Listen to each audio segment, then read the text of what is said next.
Thank you so much for joining us today for part 2 of our series covering the Derek Chauvin Trial. My name is Rachel Kitsy Collins, and I'm an attorney at Lockridge, Grindle, Nowen, and co-president of the Minneapolis-St. Paul chapter of the American Constitution Society. For those of you who are not familiar with ACS, we are one of the nation's leading progressive legal organizations. Our mission is to promote the vitality of the Constitution and the fundamental values it expresses, including genuine equality and access to justice. We hope you will join us as active, engaged members, and you can learn more at acslaw.org. I would like to thank our co-sponsors of this panel today, including the Twin Cities Diversity in Practice, the Minnesota Asian Pacific American Bar Association, the Minnesota Association of Black Lawyers, the Minnesota Hispanic Bar Association, and the Somali American Bar Association, as well as the ACS student chapters at the U, Mitchell, Hamline, and St. Thomas. Let me take a moment to invite you all to an event we have next Wednesday, April 14th from 11 to 12:30 for an event featuring Minnesota Supreme Court Justice Ann McKeag, who will be talking about the importance of role models in empowering women of color to succeed in the legal field. It should be a great event, and you can register at acslaw.org. Finally, while we are here today to reflect on the Chauvin trial and the killing of George Floyd, we do want to take a moment to call out and condemn the ongoing violence against Asian Americans in our community. This type of violence is not new, but recent events have brought a new visibility to the racism, misogyny, and dehumanization experienced by Asian Americans, and particularly Asian American women. ACS stands with our brothers and sisters in the Asian American community and condemns all forms of racism, violence, and scapegoating. We encourage all of our viewers to read an excellent article titled "Finding Hope and Visibility," which was authored by ACS Director of Chapters Peggy Lee, the link to which will be shared in the chat and on our social media pages. So let us turn now to our panel today. I'd like to introduce Saraswati Singh, who is an assistant Ramsey County attorney, longtime ACS board member, former president of the chapter, and the current diversity and liaison chair, who will be moderating our event today. So go ahead, Saraswati. Thank you. Thank you. One more thing, I'm sorry. We do have CLE credit available for this event today. The number for that is 354-694, and I will also put that in the chat. Thanks, everyone. Thank you, Rachel, and for those eloquent comments on the anti-Asian American hate. One of our co-sponsors, as Rachel already mentioned, is MINAPABA, the Asian Lawyers Association, and they've held 2 listening sessions, and I know a number of our ACS members have attended them. We just want to thank MINAPABA for co-sponsoring and also providing that space for our members as well to talk about these issues that impact us day to day. Now with that, we're going to focus in on today's event, which is the Derek Chauvin trial. We had our first session on March 26th, and we focused on the charges and jury selection. Now today, April 9th, we're going to focus in on what's happened since then: opening arguments, prosecutorial strategy, the testimony that's occurred so far, and the discussion of use of force. So with that, we have our wonderful panel. All 3 of them have been with us at the last panel, and let's start with introductions. A.L. Brown, if you could unmute yourself and just introduce yourself briefly. Good afternoon, everyone. I'm A.L. Brown. I'm an attorney that does criminal defense here in the cities. I also do civil rights litigation and some employment law. So generally a litigator and happy to be here. Thank you, A.L. John Marti, you're already unmuted. Could you introduce yourself? John Marti, I'm a partner with Dorsey and Whitney, and prior to that, I spent 18 years with the United States Department of Justice, both prosecuting cases with law enforcement and against law enforcement, and ended up serving as the acting U.S. attorney for a short stretch as well. Thank you, John. Rasheen, could you unmute yourself and introduce yourself? Good afternoon. My name is Rasheen Tillman. I'm an attorney in Minneapolis, uptown area, and I've been practicing law for a little over 11 years. I have my own firm. I concentrate on criminal defense and family law. Thank you. Well, let's go right to it. Opening arguments. I'll open the floor. What happened in opening arguments?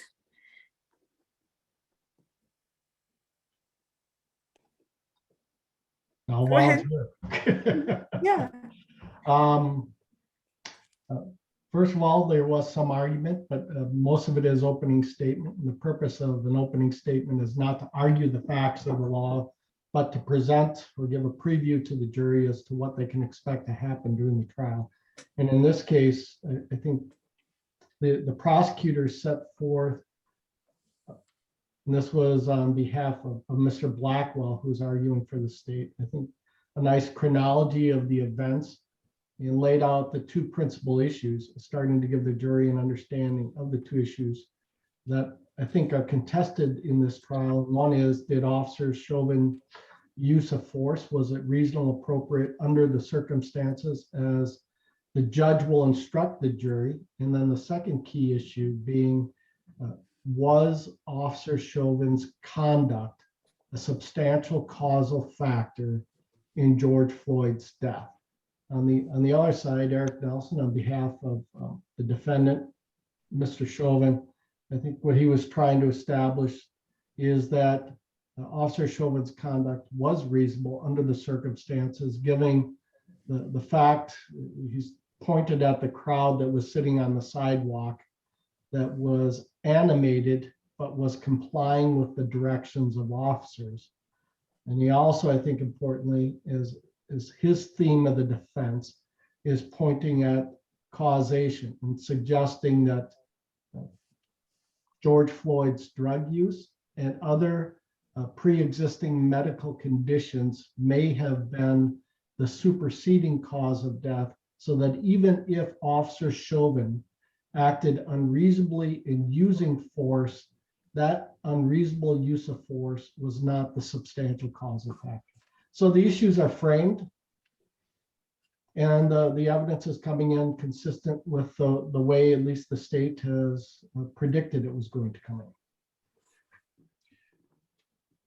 I watched the opening statements carefully, and a couple of things stood out for me. I think Mr. Blackwell earned his reputation again as just being an excellent trial lawyer. And his ability to shape a theme. He wouldn't get up and he wouldn't let up. I thought that was a powerful way of explaining why this is unreasonable. And for a long period of time, the public has been exposed to the number, I think it's like 846, to learn at the opening statements that it was a longer period of time. And as Mr. Blackwell said, there wasn't a split second among those minutes. I thought was also very powerful. His theme of "you can believe your eyes," I thought was incredibly helpful, and kind of giving the jury a sense of there'll be a lot of smoke and mirrors, but you've seen what you've seen. You know, I wrote a piece on behalf of the bar associations. Many of you mentioned as co-sponsors, the Asian Pacific Bar Association, the Mabel, the Native Bar Association, so forth and so on, about the use of the victim's criminal history or drug history or size and all those things, particularly when it comes to the use in the cases of African-American men, Black men, unarmed, dying in police custody. And it's far too frequent that we hear that there's some supersized, super powerful drug addict that frankly, the end point is to suggest that the life is less valuable, or that the police officer had a greater reason to fear. And Mr. Nelson's got a tough job to do. And I represent people that many of you on this call might find despicable. So I'm not here to throw stones at them. But I thought that approach was predictably, as predictable as it was sad. The prosecution of the public who observes this murder from their perspective take place, being used now as a means of explaining why he could not render aid or get his knee off of Mr. Floyd's neck or back, or wherever that evidence will land. There's got to be some change. There's just got to be some change. And so even though we wrote that op-ed prior to it coming out, prior to the trial starting, it seemed to have had little effect. And maybe there's time for some policy changes about that. In opening arguments, how did the defense do? What did they say? Well, I don't want to, Ms. Tillman, or I think that's the gist of their argument, or the gist of the preview of the presentation of evidence they anticipate getting out. You know, again, I'm going to show some deference to the trial lawyer who's in the courtroom, and I don't intend to be overly critical, but I won't hide my hand on this. There were a number of different routes. I thought he lacked any sympathy for George Floyd's death.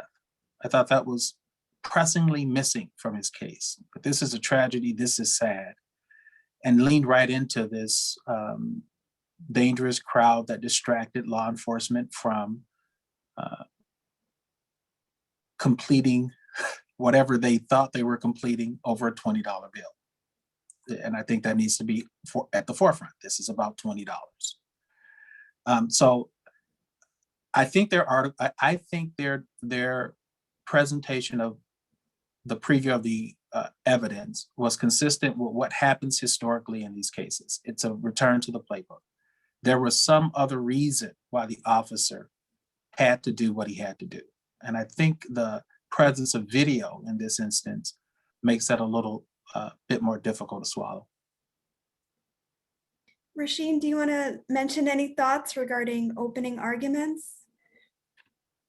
Just briefly, I didn't have an opportunity to watch them myself, but I did catch blurps here and there. And I would say what I felt was strong was that they started with showing the video. And for individuals that had not seen it, the public, it was a reminder. I think a lot of wounds opened back up for people, or, you know, the pain was felt again from that, from watching it. And I would note that this week, what has come up in the trial that Eric Nelson mentioned in his opening is the testimony that he would like to elicit from George Floyd's friend that was there with him that day. And I believe his last name is Hall, if I'm correct. And that his attorney came in this week and brought a motion to quash the subpoena. And there was some discussion about that. I won't go into that at this moment, but Eric Nelson had stated in his opening that the jury would hear from him. And I believe the prosecutors also wanted him to testify. So I think it'll be interesting. It was my understanding that I think the judge was going to rule on that yesterday, and I didn't hear anything. So I don't know if a decision has come out about whether or not he will testify. But I agree with what A.L. Brown has said about Mr. Nelson's opening, and that no matter what, there needed to be some showing sign of, you know, sympathy, remorse. This was an individual that died. It doesn't matter if you're representing Derek Chauvin and saying that he's not responsible. It's this person still died, and it's still sad. Thank you. So after opening statements, the prosecution started with witnesses. And can you guys talk about that? Were you surprised with the first witnesses they put on the stand? What do you think the strategy is?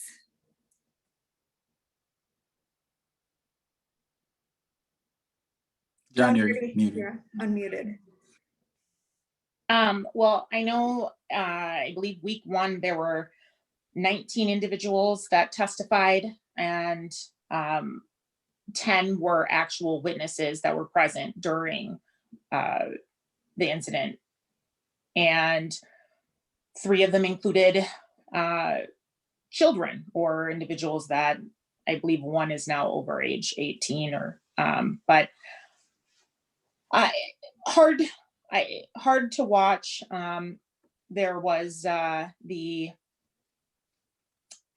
firefighter that was present, and she testified about what she witnessed, and that she offered to help and provide aid, and was not allowed to do so. There was quite a bit of talk, I think, about Judge Cahill let the jury go and maybe scolded her a bit, and the fact that he alleged that she was not answering Mr. Nelson's questions, and that she was talking back. I didn't see that in her response. I felt like she was acting like every other witness that I have ever cross-examined. And I thought that that was interesting. I wasn't quite sure why he felt the need to be, I would say, tough on her. But we also had an opportunity to hear from the EMTs and George Floyd's girlfriend. I think the testimony from the EMTs was very strong, in that they were able to say that when they arrived, he was unconscious. There was no pulse. They immediately started rendering aid to him. And I just think that that was kind of the start of going into what this week has brought, which is the experts. Others?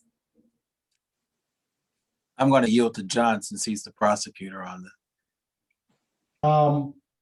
They've organized the case chronologically in order. And I think it's a very effective organization, starting out with sharing, these are the facts.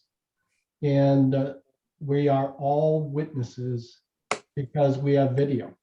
So first, we're going to provide the jury with all the facts, all the video, and then we're going to break it down and bring in individuals to help the jury understand what force is reasonable and whether that force was a substantial causal factor. So as they're moving through the case, they give the jury all the raw evidence, and now we're going to define it and refine it so the jury understands how the law applies to this raw evidence.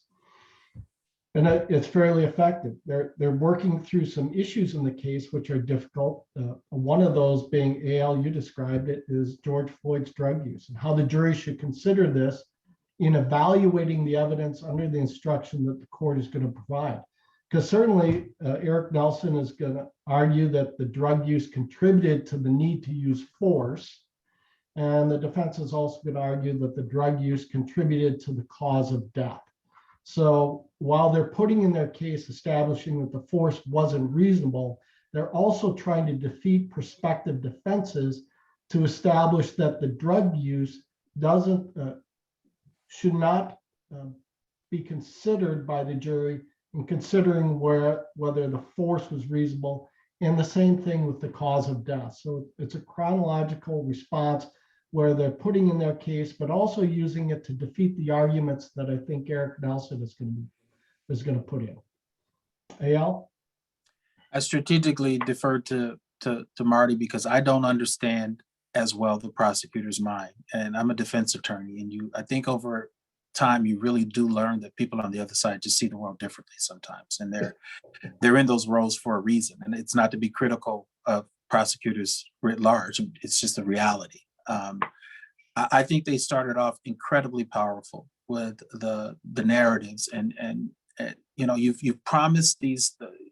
This is essentially the trial for many of us of our lifetime. You lived through the OJ, you lived through Rodney King, you lived through some other things, but for most of us, this is right up at the top. And you start off with all of these these popcorn worthy moments or tear jerking moments where you just want to grab Kleenex, or for me, moments of just being enraged. And I think they did that incredibly effectively. And then they kind of lulled into this just absolute morass about, police tactics and training and whether it's acceptable or not acceptable. In my humble opinion about the prosecutor, and I often sit in the courtroom and roll my eyes during the government's case in chief, wishing that they would move on. But again, that's one perspective.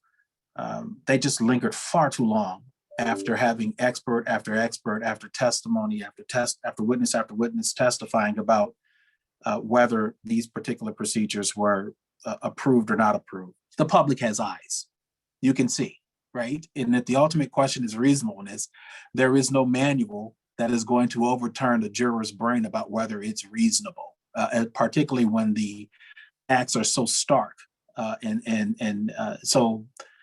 the stakes are so low. I mean, again, this is about $20. If I could make a T-shirt that says this death was over $20, I would make them and print them and sell them, because I think it's probably the most important aspect as to assessing the reasonableness of force. But I think they're back into, I'm watching some of the trial today, I think they're back into a more meaningful portion of the testimony with the medical expert testimony, because it gives the government, the prosecutor, an opportunity to undercut Mr. Nelson's defense before it gets here. So you hear a lot of testimony about why the drugs would not have had the effect that Mr. Nelson wants to persuade the jury that they did. That's critical. And so it's a bit of a roller coaster. Every trial has peaks and valleys. Some parts are just boring, and you have to get through them because you have to have it in the record. You have to be able to establish those facts so that you can make the arguments at closing time. But I think the prosecution went a little long on some of their points. So I think part of putting in the MPD officers, including the chief, it is a rare circumstance when you see a chief of police get on a witness stand to testify against one of the officers. And you had other senior leaders within the police department who came forward in a very public way and said that what one of my officers did was wrong. Almost unprecedented in my experience. So in a way, having the public leadership of MPD come out and stake a position that this conduct was wrong was also important to the Minneapolis Police Department. Absolutely. Which largely has been managed by the Police Federation for the last 25, 30 years. And maybe in some ways doing that is a way in which the leadership of the department starts to regain control over its officers. I hope so, by making such a public stance. And the officers here, I don't got your back when you act like this. And maybe there's value in that as well. Oh, without doubt. I think that was critical. I guess my criticism would stop at that point once we had heard from Lieutenant Zimmerman, who must have put out some PR statement about how to pronounce his name, because everyone says Zimmerman. When you read it, it looks like Zimmerman, but whatever. And Chief Arredondo, I thought, were beyond sufficient to make that point, and maybe the national expert. But by the time you've got someone explaining why they got into jiu-jitsu, come on, you got to have something else to talk about. And I thought that maybe went a little long. And I also thought, I think the chief had an agenda in making that point. But, listen, they changed the policy, it should be noted, that at some point, those types of restraints were permitted. And so nobody gets away with, Chauvin is easily made to be a bad apple, but there's some bad policies that gave rise to Chauvin and his ilk. So I appreciate that the chief did what many of his officers have asked my clients to do, which is to start snitching, and good on him. And I really mean that with all sincerity. But I do think that the real work is behind the policies that gave rise to Chauvin, and that, the video that they showed of this move being done as part of the training. So there's some cleanup work to be done. And I think that testimony was part of it, and I appreciate it. But I think that the real work is done in the policy. And I actually put together a brief video for Minnesota Association of Black Lawyers last night about why there were so many experts. And when I first started researching, putting this together, trying to figure it out, I was wondering the same thing. But after going through each individual, I was able to see the reasoning behind why the prosecutors have each of these experts come testify. At some point, Derek Chauvin could have been an expert. He had been a police officer for 19 years. He was certified in CPR. He had filled in as a field training officer. And so, although he most likely is not going to testify, what we need to do is provide information from the experts in the various areas, the use of force, the use of when is it appropriate to render aid, when is the force no longer reasonable and now it's excessive force, and what he was trained on. The fact that he was actually a field trained officer, he had trained individuals. And so in looking at why the prosecutors had an extensive number of experts come to testify, I now understand, because they wanted to make sure that they had an individual. For example, Nicole McKenzie, she specialized in the medical support and rendering aid. She had worked with Chauvin, so she was able to talk about when aid should have been rendered. I know there was some testimony she provided about officers being distracted by the onlookers. And that type of testimony is important. Yes, you could have one officer come and testify to all of it. But I think it hits home when you have the experts in this area, the individuals that are the training officers come and testify. So it's one of those things where the law ends up being repetitive. Yes, there was repetition throughout their testimony, but I believe it was very helpful in showing he didn't follow protocol. He used excessive force and he should have rendered aid. He did not. And therefore, he was a substantial cause of George Floyd's death. Go ahead. Al. Just briefly on that point, we'll have to agree to disagree on that one because nothing's helpful if the jurors are asleep. And I think the pool reporter reported that jurors were dozing off. And so, again, prosecutors have a different view of the world than I do.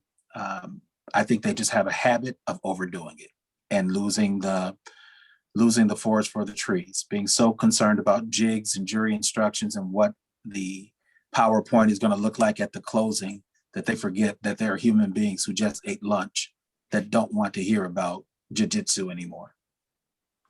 And I did hear that as well, that there was and the judge made some comment to remind them to wake up.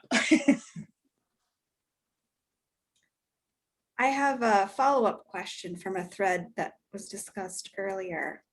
So you had openings and then you had witnesses that were there on the sidewalk shouting at the officers, telling them to stop, to render aid, etc. So John, Marty, you mentioned that the prosecution is putting in this case in chronological order, building the facts. And this question's for everyone, was it also were those witnesses also put on the stand at the very beginning to not only set the issue chronologically, but also to humanize the crowd so that the defense, to try to rebut the defense's argument that this is like this unruly, aggressive crowd. I believe most of them are people of color, though I believe the firefighter was not. Was it to try to humanize that crowd so that when the jurors reviewed that video, that crowd did not seem as threatening? Yes. I think it's easy to dehumanize individuals that you've never broken bread with or had conversations with, right? It's more difficult when you're in the same space and you have contact and connect emotionally. And Rasheen and AL are correct. The testimony by these individuals who were watching was personal and emotional and connecting. In doing so, besides telling the start of the story, I think it makes it more difficult for the defense to suggest that this was an ugly mob. When in their testimony, this were individuals as a group who cared deeply about what they saw happening in front of them, and yet acted with restraint. They did. They continued to follow the instructions of the officers when they saw the officers doing something that they knew intuitively was wrong. So I asked myself, who was acting as a mob that day?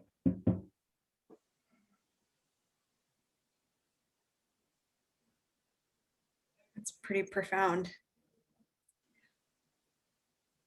So at the beginning, we heard from the group on the sidewalk. It was chronological, it was emotional. I don't know if the rest of you watched the news media, but I saw anchors really struggling with reporting on how the trial was going because they could relate to the individual people on the sidewalk. So let's move to the next set of witnesses and talk about what you guys have been talking about for a while now, which is use of force. Was Officer Chauvin's use of force reasonable? Have the experts shown that it's been, in fact, unreasonable, or is the jury just dozing off and not paying attention? Or have they already decided because the beginning portion was so emotional and possibly compelling that they're not listening to these experts? I would imagine that the jury is taking their job seriously. At least that's what, if they're not, we're in trouble, right? If we don't have jurors that take their job seriously. So we have to assume that they're taking their job seriously and that they're listening to all of the evidence. Some of it's more interesting than other parts. But to the question of reasonableness, this is the problem that I have with the state's case and how they're presenting it. They present it from the position of George Floyd was resisting, George Floyd was on drugs or had drugs in the system and so forth. But at some point, the force became unreasonable. And to my mind, I don't understand at one point the force became necessary in the first instance. Remember that t-shirt that's for sale. This is about $20. Why does a man end up in handcuffs over $20? Why? And in fact, many of us go to the stores and get our change. Do we have to now start checking our 20s at Target to see if we got a fake because someone might call on us? As a large Black man, this is a real concern. This is not a fake concern. Do I have to start because someone might call in and say I passed the fake $20 bill? Why isn't there a means of the cops just simply saying, you'll let you pass the fake, here's a ticket? Why there is something important, at least to my mind, about how policing occurs with Black bodies and brown bodies. The aggression, the need to touch. Why? So I think the state already accepts a premise that I have a problem with, which was that some force was necessary in the first instance. The language, I asked the question, name a government job where you can use that kind of language and show up the next day and keep your job. Name one. Post office, judge, no one can do that. But to show up in a large force with guns and badges and bulletproof vests and all of this indicia of the government and force and use that language and pull those firearms over $20. So no, the answer to the question, at least from my viewpoint, is it's impossible to find reasonableness out of that level of contact given the crime. Now, Had he been accused of domestic, I understand that those are far more dangerous. Had he been accused of murder, hey, let's get this guy off the street. But, come on. $20 in a pack of Newports.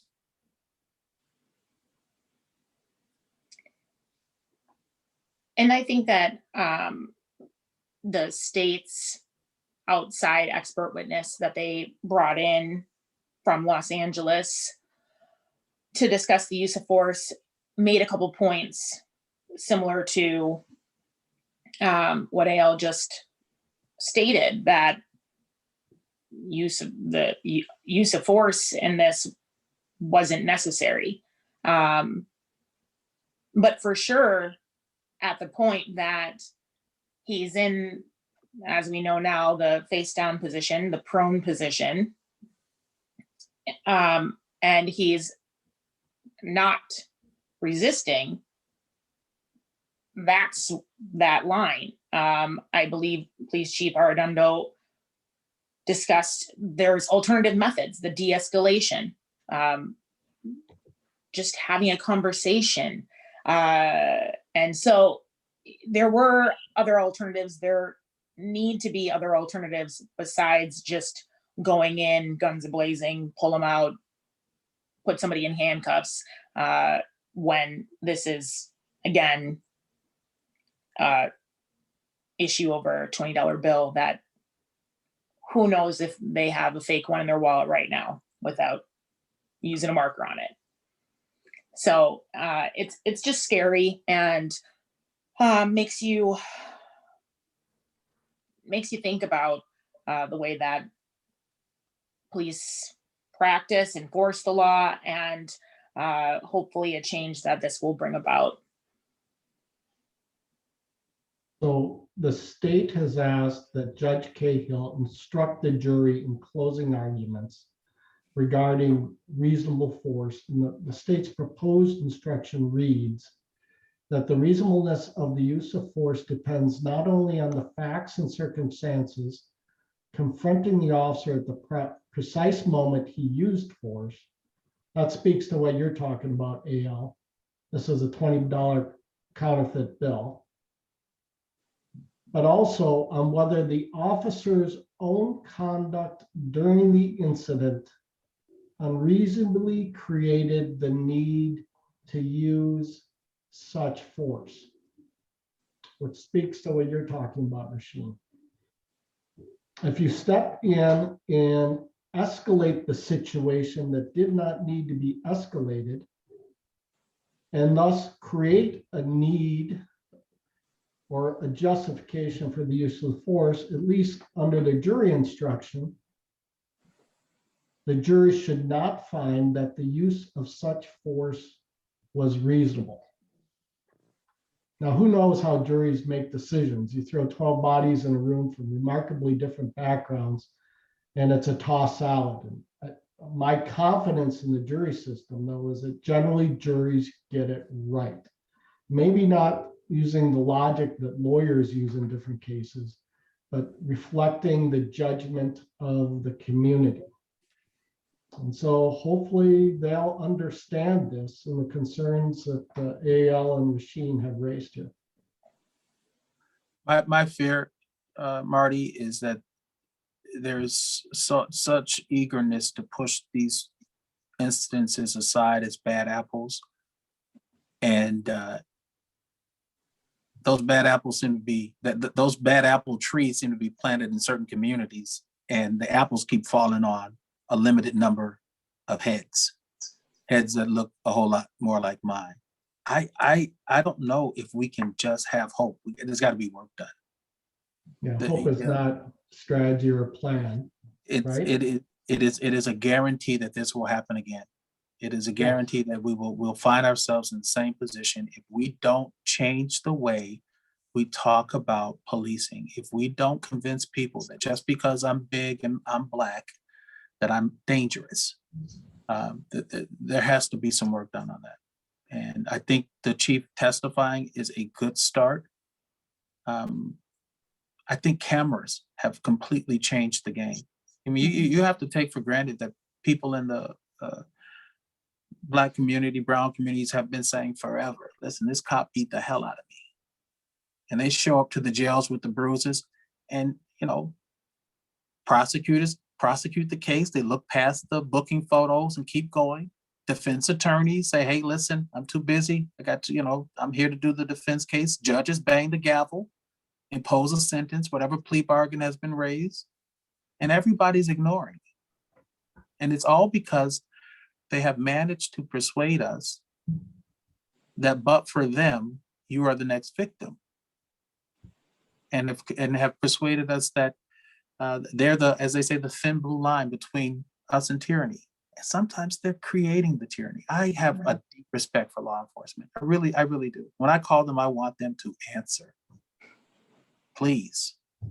I think the idea of getting rid of them is just, it stems from a space where you may not need them as much. Okay, fine. You can call that privilege if you want. But there has to be a way of changing the way we talk about the use of force. That is what is at the heart of this, not this case. The heart of this case is George Floyd's death. The heart of how this case came to be is the policies and how force and the expectations of law enforcement that they have a free hand to do certain things in certain communities. I want to go off the policy theme before jumping over to questions, and we've got some wonderful questions from our audience. So this trial, we've been talking about the trial. Has it highlighted some policy issues that people may now examine more closely? I want to highlight two in particular. There was the clerk at Cup Foods who accepted the $20 bill, and he said he wished he never accepted it because it spawned this horrible tragedy. So I've been reading news articles about, okay, should stores have such a policy? How much is it on their employees? And should police be called over certain types of incidents? And the second piece I'd like you guys to just touch upon is a number of you have mentioned that Arredondo, Lieutenant, not Zimmerman, but however you pronounce his last name, has testified, and that it's unusual. Do you think police departments are changing, their policies will change, or the culture will change so that it's okay to speak out against a bad actor? Or do you think the police department is just locking ranks so there's not further examination of the police department, just saying, hey, you're the sacrificial lamb to Derek Chauvin? Does that question make sense? Mm-hmm. Yes. Mm-hmm. Yeah. Well, I think, first of all, it's blatantly illegal what Cup Foods does, if that's their policy. Under Minnesota employment law, an employer cannot make an employee replace property that way, can't hold them accountable in that way. And I've sued successfully under that statute when they did that. But here's a different way of looking at that, Ms. Singh, which is to say, when did law enforcement become loss prevention services for stores? I mean, I represent plenty of clients who, Target or Walmart, particularly the one on University, where they get caught and it's case after case after case. And law enforcement, why don't you put in better security? Why don't you figure it out so that we don't have to call the police for these types of thefts? Now, don't get me wrong. I think the business owner gets pretty peeved when someone doesn't pay their tab or steals their product. But is it something, maybe this is the way to frame the question around force in response to your question. Is it something that requires guns and handcuffs? When you get the call, the 911 call, someone stole some mascara from the beauty department. I don't know if mascara is still a thing, I don't know, but someone stole some mascara. Do you need a squad? Or do you need a police report? Maybe that's the way to start thinking about that. And I do think, as I said earlier, that the chiefs, he's got a little latitude. He is the chief, right? And Lieutenant Zimmerman is the longest serving Minneapolis Police Department. What I want to see is when partners start telling on partners, that's when I'll know that we've actually had some progress. When they look at each other and say, not with me, you don't ride with me, and have an extra kick, I'm snitching. Because I have had prosecutor after prosecutor tell me about how they can help my community, but if only people would start talking. And I say to prosecutor after prosecutor, I'll advise my client to start snitching when your cop starts snitching. Watch this video of your cop do this extra kick on this guy that is completely angry, completely unnecessary and done out of anger. Now, as Marty knows, in federal court, there's probably a whole lot more snitching going on than that goes on in state court, so you take a different position. But generally speaking, I think it's good that they did that, but don't be distracted by the fact, or don't ignore the fact that they have very high rank. And they're not worried that, Arredondo's not worried about the fact that if he calls for backup, no one's going to show up, right? That's the threat within the department, that if you're an officer and you go soft, it's going to be training day. And it's not going to work out for you. And just a quick point on that, I think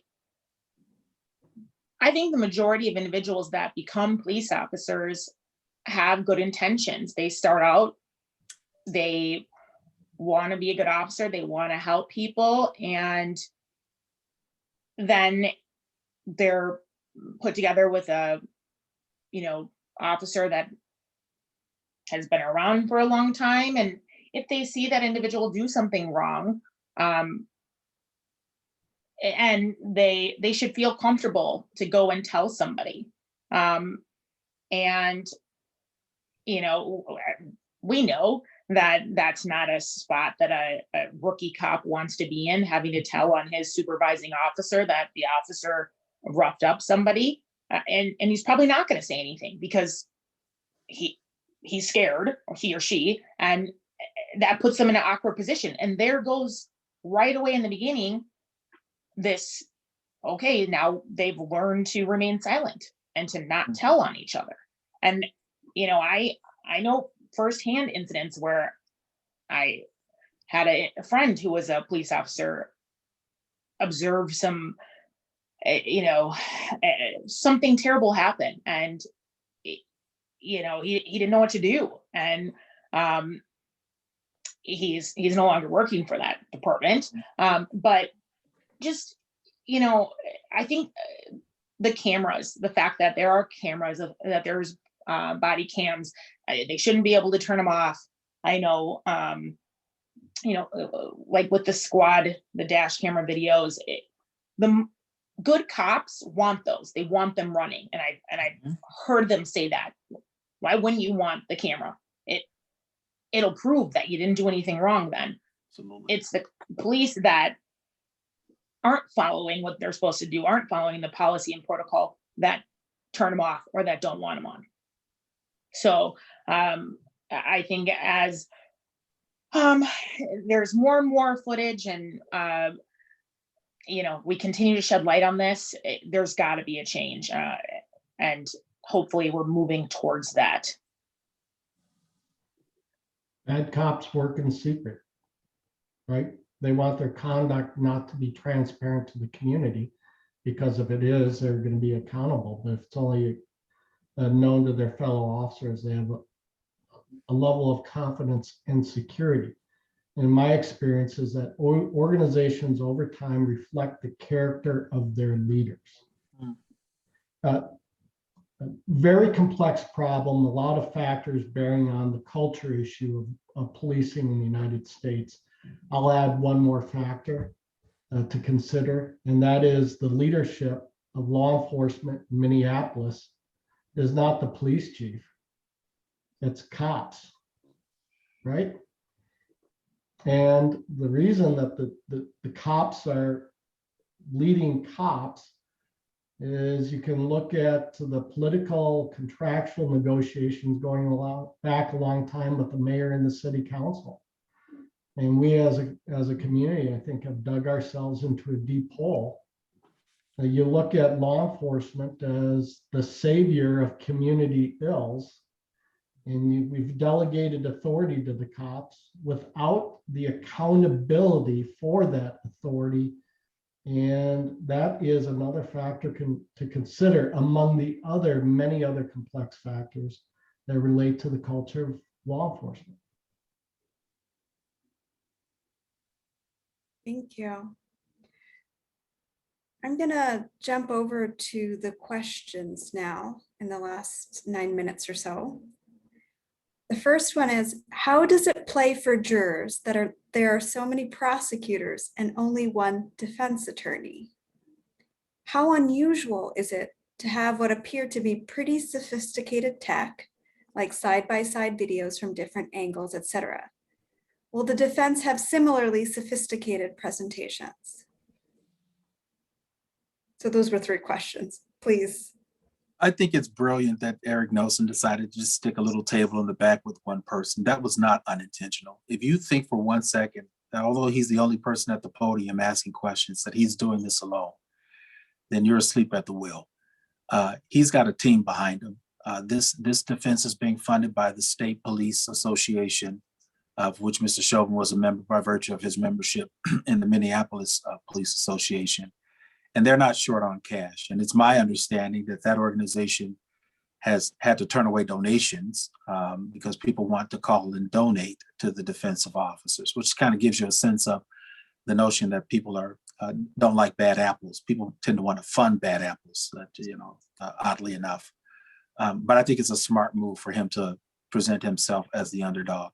I have no idea whether he's going to have that same access to technology, but I doubt that resources would be the reason why. I mean, some lawyers just like a notebook, they just prefer pad and paper, and they don't want all that other stuff that could go wrong. It's tough enough to try a case. You don't need technology to make it go wrong. So I don't know, but it won't be for lack of resources. I can tell you that.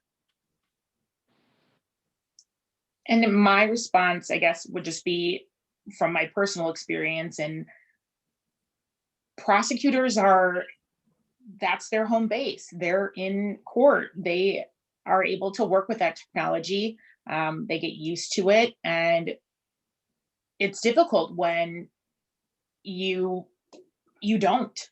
So I think that can be a hurdle. It's my understanding from conversations I've had with a few other criminal defense attorneys that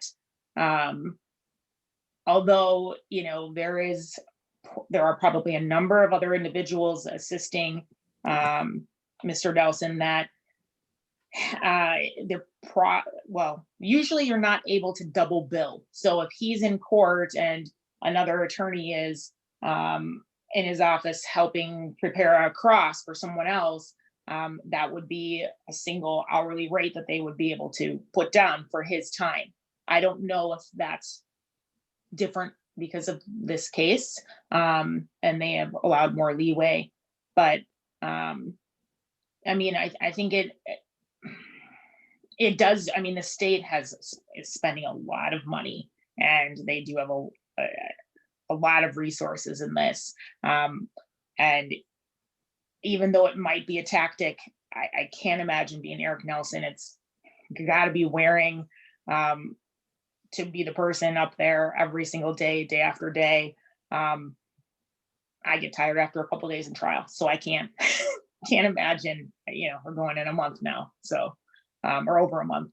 How he's doing it.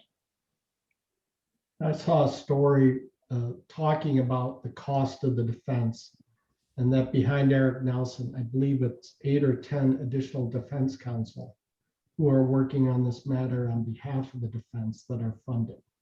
Okay. So, Al, you're right. There's a big team outside the door.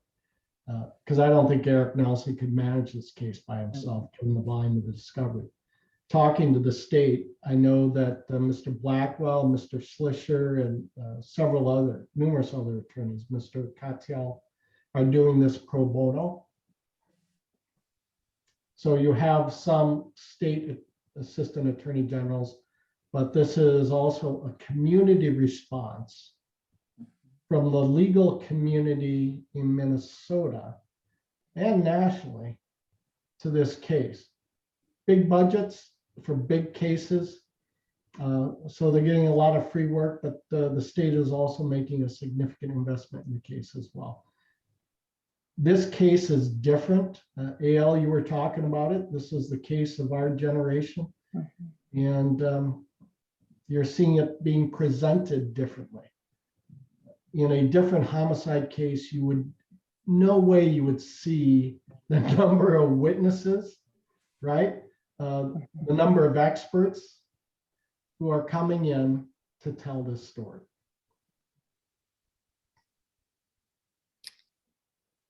So we have about 4 minutes left. I'll ask the second question that we have from the audience, and then I'll start wrapping it up. This question was directed specifically to Mr. Brown, but others can join in. The question is, Minneapolis elected officials have not had a public discussion about what lessons were learned from past Minneapolis Police Department officer-involved killings that resulted in substantial civil settlements. Shouldn't we try to learn from these past incidents? And if so, if the issue is policies and not bad apples, why is no one pushing for this?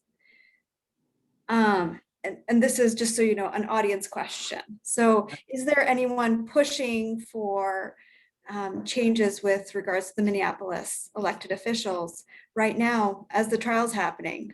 Or do you anticipate that happening after the trial?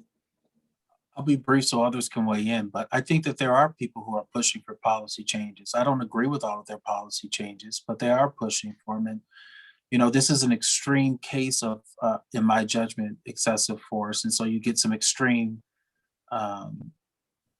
resolutions that are being proposed, like completely defund the police. I think there's a different way to talk about it.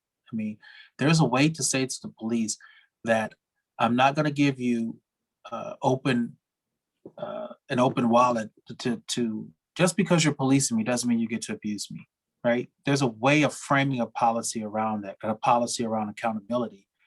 And Minneapolis is right now politically situated that it's hard to have real conversations about it. And it's very difficult to do it in the context of this case. Should we have learned from the previous cases? Should we have learned from? Yes, but we are committed to stupid in ways that are just impressive. Like, there are ways to fix this, but it'll be the next death that maybe gets the attention. Hopefully it's this one. But I don't have a whole lot of hope that the policy is going to change unless there is communities coming together, right? It has to be law enforcement who says, listen, I don't want to look like that guy. He's not with me. And it has to be people in the community who come together and says, I'm sick of my neighborhood being run by this guy. Here he is. And it has to be prosecutors who look at cops and say, nope, not going to prosecute that case. And please don't bring him to court to testify. He's not credible. It has to be a community response, as Marty said, about this. And I don't think we can just expect politicians to come up with the answers. We all have to put in some work and come to the table and be helpful in that regard. Rasheen or John, do you want to mention anything before we move on? I agree. I just think it's going to be a long process and it's going to take time. But we have to make sure that we keep working on it, that we keep trying to make the change. And as A.L. Brown said, defunding the police department isn't the answer. Minneapolis police were already slow to respond prior to George Floyd being killed. And now I know they're down a number of officers. And so we have to figure out some way to address it and make it so that this doesn't continue to happen. And I hope that we do learn a lesson from this. That's all I can do, is hope that there's movement. John, any words on that before we move on? I think in terms of strategies, not in answers, because I don't think there are simple answers to extremely complex issues. And I know on a good day, I can barely control my own behavior. So trying to do this for the broader body politic is difficult. So what I say is I start with me. And integrity is a lifeline, not a character trait of mine, and I'll grab onto it. And hopefully in leading myself, we can all be good models for our families and our communities. That's where it starts. I am hopeful that with the that we've televised this trial, that we get greater public insight into these very complex issues, and that if people are paying attention, all of a sudden, the manner in which we dehumanize each other because we don't know each other, have contact, maybe through this trial, we start to break that down slowly. And I hope it's something that our court systems will continue to do in significant cases. Well, thank you. We're at time, so I want to just give you each 30 seconds to give any final remarks, reflecting on what's happened in the trial so far, what you anticipate happening in the future. You can use it however you want, those 30 seconds.